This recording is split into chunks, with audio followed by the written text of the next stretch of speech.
A bank founded by a garment workers union and a global ice cream company founded by a couple of hippies from Brooklyn. This week I sit down with Keith Mestrich of Amalgamated Bank and later Ben and Jerry of Ben & Jerry's Ice Cream. All that and a few words from me on the human cost of automation or my miserable travel experience. Welcome to the Laura Flanders Show, where the people who say it can't be done take a back seat to the people who are doing it.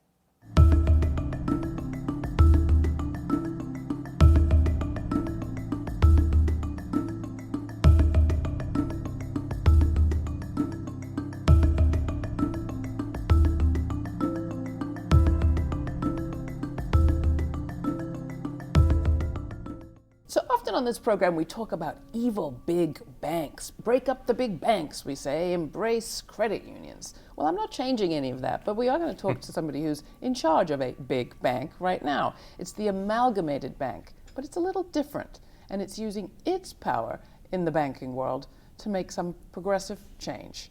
The CEO of the Amalgamated Bank for the last couple of years is our guest, Keith Mestrich. Welcome to the program, Keith. Thanks, Glad Laura. to have Nice you. to be here.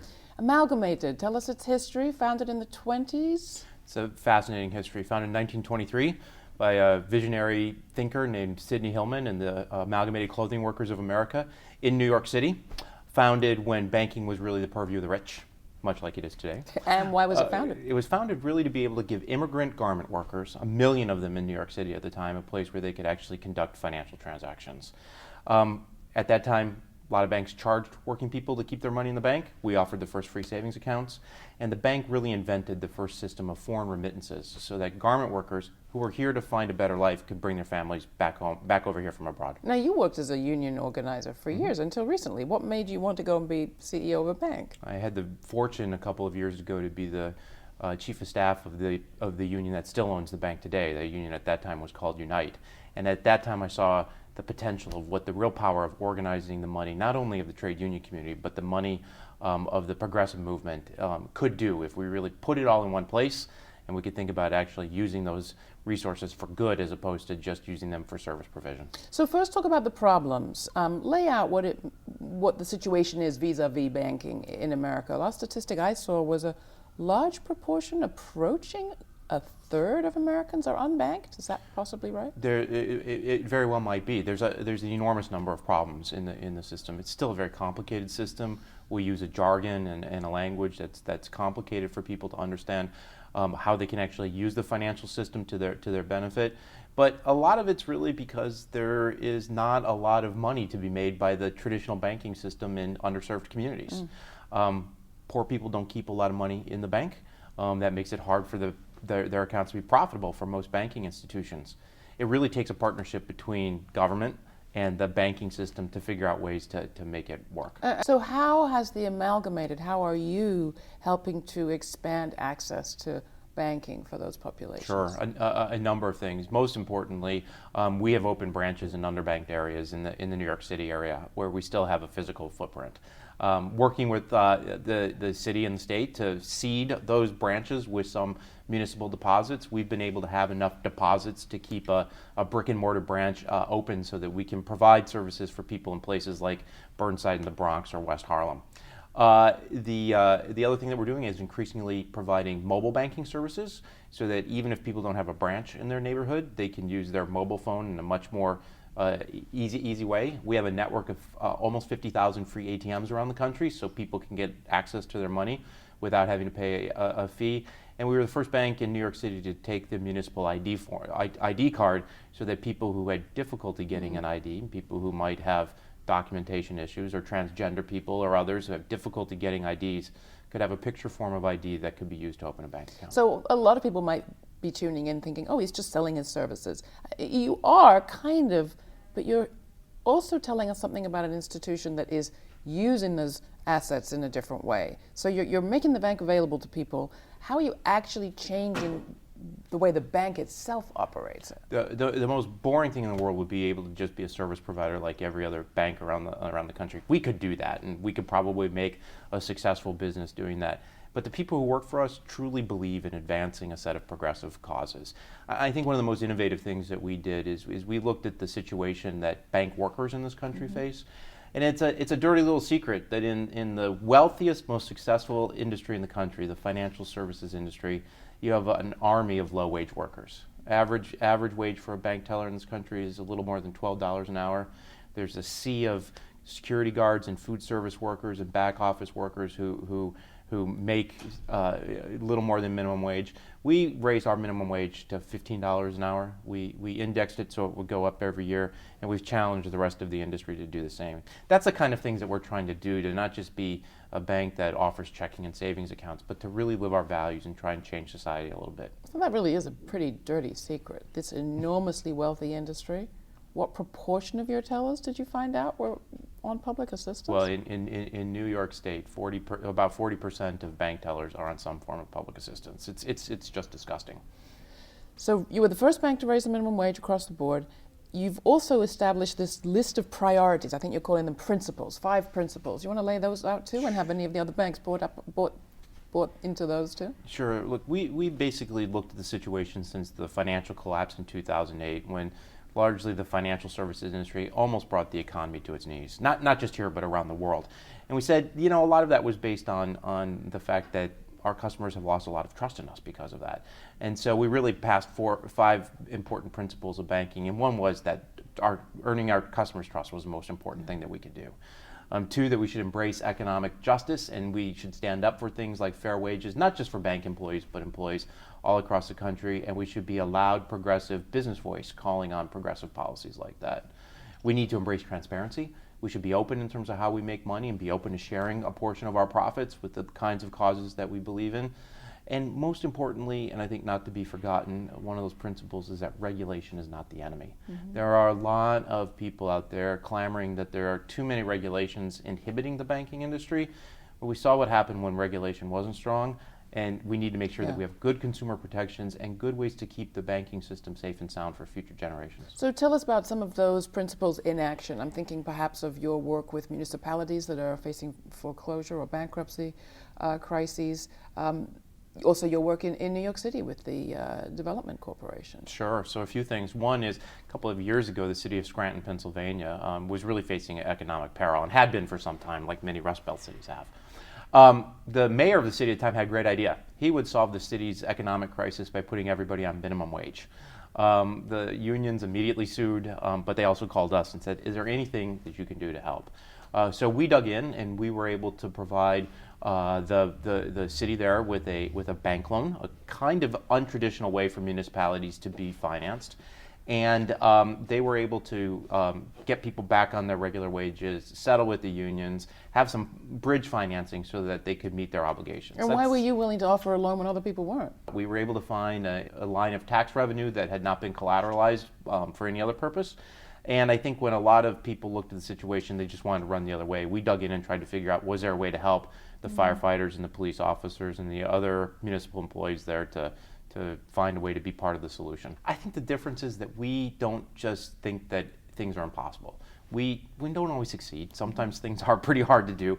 But I think what makes us different is when confronted with difficult situations, we really try and get in, be a little unconventional, and see if there's a way to take the power of a bank charter that we have and put it to good use. It's kind of a different take on the banking crisis, though, isn't it? If the sort of slogan coming out of Occupy Wall Street and the financial crisis of 2008 was break up the big banks, you're saying, I'm hearing from you, consolidate power. Let's use that power. It's kind of the opposite. A little bit, although I would call us a big, small bank. We're about $4 billion in assets. By comparison, JP Morgan, Wells Fargo, Citibank are $1 trillion in assets. So there is a giant consolidation of power.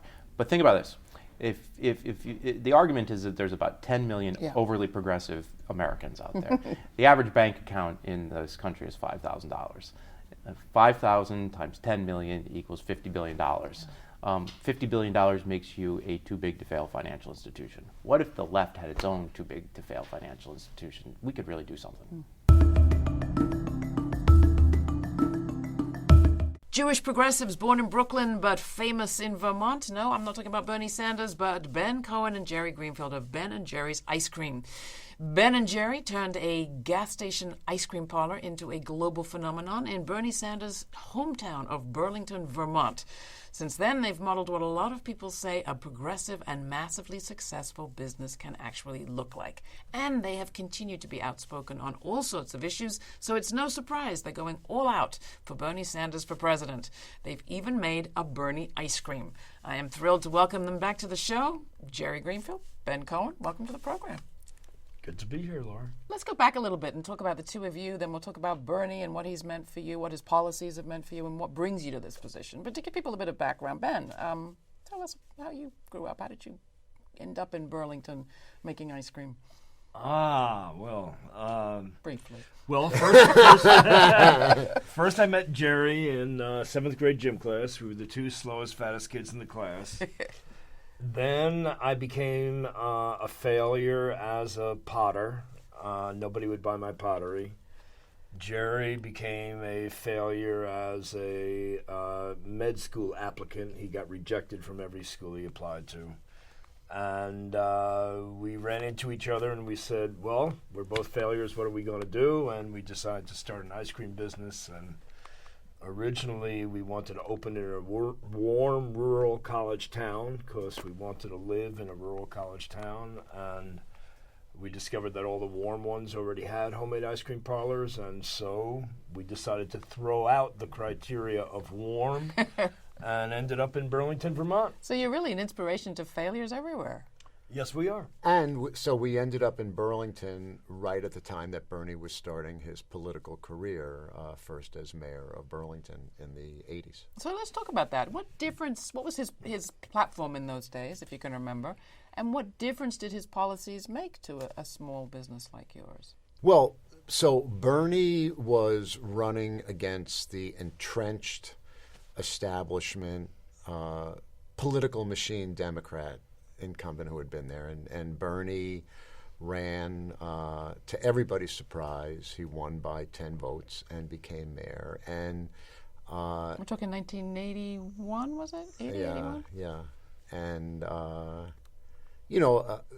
probably Ben can tell you better, but one of the early issues there was around development of the waterfront at Lake Champlain, which prior to Bernie coming there, the idea had been that it was going to be sold to developers and they were going to be having high-end condominiums and the public was essentially going to be shut out. And Bernie kind of came in as mayor and started talking about this idea of public access that, nobody in Burlington had ever heard of before, but essentially what he was saying was that the waterfront of Burlington belongs to all the people of Burlington, and we shouldn't allow it to become privatized and sold to these developers. And he ended up fighting the developers all the way to the top court in the state, and he won. And today we have the most beautiful public waterfront in Burlington that's open to everybody. So public access was one thing. Another thing that I think he was very early in talking about was local purchasing, buy local, cultivating local businesses as opposed to trying to bribe outside multinationals to come in. Yeah, Bernie established the Community Economic Development Organization, which was responsible for that. And it's sort of funny because people outside of Burlington and Vermont have this idea of Bernie as not supportive of business, and yet that's not true at all. Bernie has a very practical and pragmatic approach, and he's a very good manager. He made the city run really well, and if you look at Burlington now, it is the envy of other cities. And so how did he help you? Or how did his policies help you, broadly speaking? It was a friendly business environment. It really encouraged local businesses and encouraged patronizing local businesses and made it easy for us. How important do you think that word socialist is in the whole story? Because a lot of people are incredibly struck by the fact that somebody who's calling himself an independent democratic socialist is also getting this kind of crowd in a country that's been so big on red baiting over the years.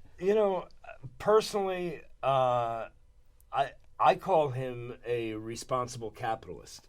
I think that I mean, he's the kind of socialist that believes in social security, that kind of socialism. I mean, he believes in healthcare as a human right. I mean, I personally think, calling himself a democratic socialist harms him in terms of the general population. And I mean, I've seen him in action. I mean, the guy is very much a capitalist, but he's just saying that we should have a form of capitalism that has many more social benefits to it. And you're asking who is coming out to see Bernie, who's getting excited. I think it's people who understand fundamentally that the system is broken. Yeah. That, as Ben said, the economic and political system is rigged. I mean, we all know the system is rigged, right? Everybody knows it. The question is there something you can do about it? Are you willing to get committed to doing that? And people are joining Bernie's so-called political revolution because it's going to take millions of people to do something about it. But the movement continues, I guess, is what I'm hearing. That no matter what happens, the mobilization, I guess the expectation and hope is that this mobilization of 2 million contributors will change politics beyond just this year, you think? Well, I think it signals the end of political parties. I mean, I think it used to be that political parties were necessary to raise the money that you needed and to gather the volunteers that you needed. I think that Bernie is showing that that's not really required.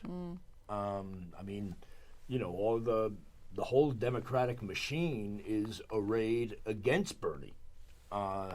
The Democratic National Party, which is supposed to be neutral in this primary race, is throwing all their support behind Hillary. And despite that, he keeps on winning, and he keeps on doing better and better in the polling versus Hillary. And finally, if, just the other scenario, we laid out one, if the other scenario is Hillary Clinton ends up at the end of the day, thanks to the superdelegates and others with the majority that she needs to be the nominee, what's going to happen to all of those Bernie voters? And will you vote for Hillary at the end of the day, if you have to? I'm really not sure. I mean, I'm so sick of the Republicrats. I mean, both parties are in bed with Wall Street and Big Pharma and the chemical companies. I mean, you name it.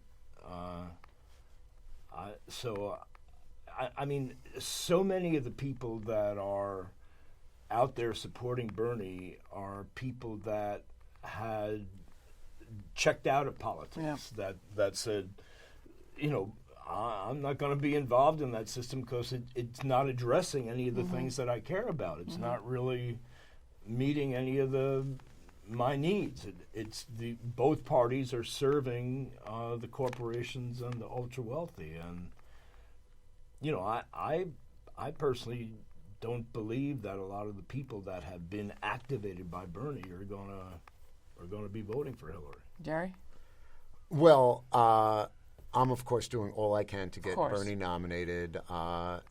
Unlike Ben, I probably will vote for the Democratic person only because, in my mind, the Democratic nominee is going to be so much better than anyone the Republicans are currently looking at. And I'm hopeful that going forward there will be no turning back.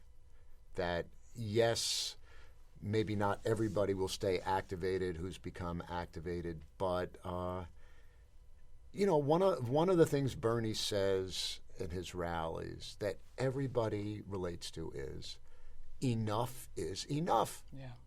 It's bullshit. Enough is enough. We either take the country back for the people or we give it away to the corporations and the super wealthy. It's that simple. We should clarify you don't own the company anymore. No. Tell just briefly what happened. And you're still out there and still associated with it. You're like the ambassador. Is that right? Is that how it works? Well, the company ended up getting sold. Right. Jerry and I struggled to keep it independent, but the company was public at the time, and the way the Security and Exchange Commission laws work is that if some other entity is offering a very high price for the stock, the board of directors is compelled to sell it. So despite our best efforts, the company did get sold. It's no longer owned by us. It's owned by Unilever, and we are technically employees of the company. You touched on it, that the current business law required you to sell out when you got an offer. What might have changed that? So one of the changes that's been happening is the beginning of what's known as B corporations, benefit corporations. And those are corporations that are now chartered in probably 30 states around the country and in countries all over the world as well. And when companies voluntarily decide to become a B Corp, they say that part of their purpose is public benefit. They are not simply about return to their shareholders. And it is this wildly growing movement. It is amazingly popular. So if Ben & Jerry's had been a B Corp back then, you could have resisted the buyout? You know, I think it's probably one of the steps we could have looked at. It's pretty hard to go back and say, what could we have done? But we certainly did not succeed in staying independent. Well, it's fascinating because I think maybe that was part of the thinking that went into the B Corp, was watching what had happened. Because didn't it follow by not too many years? You know, it was probably one of the things that they thought about. But the idea, I mean, B Corp is very broad. It's not only a charter issue, instructional changes to corporations. It's about assessments of corporations, looking how they do their community activities. So it's pretty broad, and it's also pretty deep. Yeah. All right. Thank you both. It's great talking to you. Good luck on the campaign. I hope you get a lot of those signs distributed. We'll make sure people have information about how to get their own sign at our website. Ben Cohen, Jerry Greenfield, thank you so much for coming in. Great seeing you, Laura.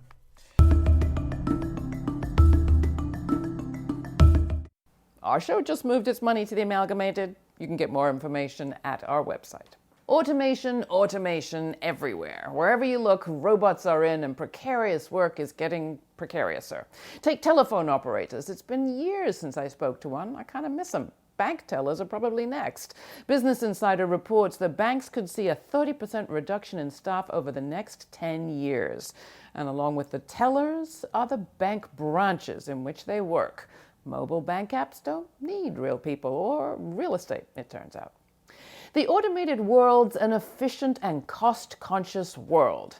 At least that's what we're told. It's what I was told for about 20 minutes straight not long ago when on hold with an airline company. When they finally did pick up, or rather a computer picked up and took my details several times over, date, time, mother's maiden name, a mechanical voice then finally told me that I would save money and time by entering all that data again into a form online. Every minute of my time and custom, they assured me, is valuable and valued. But before they were finished, they hung up on me. Date, time, mother's maiden name. Having finally put all that in again and purchased a ticket, I arrived at the airport, checked in online, but still, I'm greeted by a screen that asks me sincerely about my packing and then directs me to a person who won't touch my bag but tells me to lift it myself onto a scale and then carry it off to a distant conveyor belt. There's a retirement home somewhere filled with unhappy baggage handlers and travel agents, I'm sure of it. Finally, though, I was through the security check, now the most up-close and personal part of the whole experience, and into the departure lounge, once the site of cheap restaurants and dark sports bars. The chatty waitstaff have all been replaced by iPad-like tablets on every table, I discovered. Glowing green, they reflect the irate faces of all the frustrated customers. No chatty waiter, no barman with an eye on your flights, only a harried food carrier who says she can only respond to the computer. It's all enough to make you almost relish the crush of crowded flesh against flesh on the actual airplane. Someone somewhere may be saving money, but efficient? For whom? Not me, if you tally up all that screen time. And what's the price, do you think, if we put one on human-to-human connection?